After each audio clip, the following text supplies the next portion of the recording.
Mutiatu is a hearing-impaired unemployed mother of one. According to her, life has not been easy as she faces hurdles daily.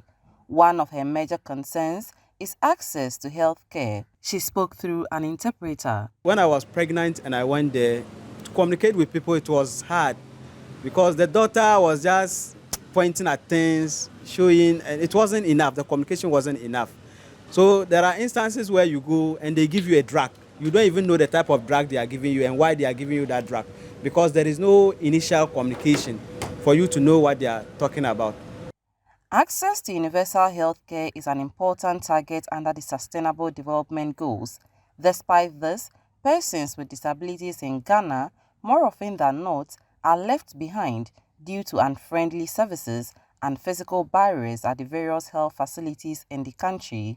At the Tamale Teaching Hospital, which is a major referral hospital, we find out what provisions have been made to address the needs of persons with disabilities, particularly the hearing impaired. Hearing impaired, we have some of them who are literate. They are able to, read and write. So for some of those of them who are able to read and write, there's the practitioners, or let me say the medical officers and other health workers will provide a sheet of paper where they would communicate. They ask the questions on paper and they answer through writing. Those who are unable to read or write, we also have some, let me call them hearing impaired workers within the hospital. They have been employed to do some other works. But when the need arises, we fall on them to serve as a liaison between the patient and the caregivers.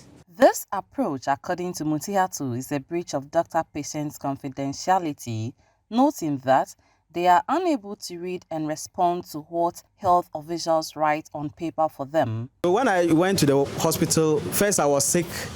So I went and the nurse wanted to ask me questions about how I feel. But because of the communication, I couldn't understand. She wrote, the nurse wrote to me. And for us, our grammar is not all that clear because we use the sign language syntax. Sign language grammar context. So when I wrote, sometimes she read it and she didn't understand what I was saying. So it was back and forth before we were able to sort things out. So we are begging government and corporate organizations to try and add sign language to their day-to-day activities. Especially the hospitals, they need to have sign language interpreters, the qualified sign language interpreters.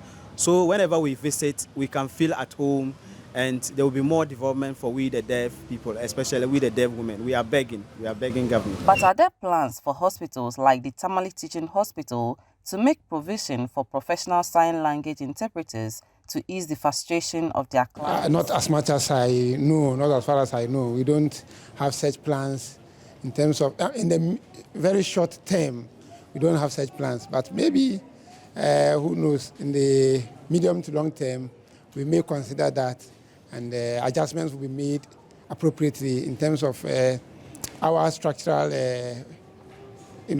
configuration, in terms like the positioning of patients, whether they should be on the first floor, second floor, or on the ground floor, which type of patients will be where, and in order to create accessibility between the clinicians and the patients.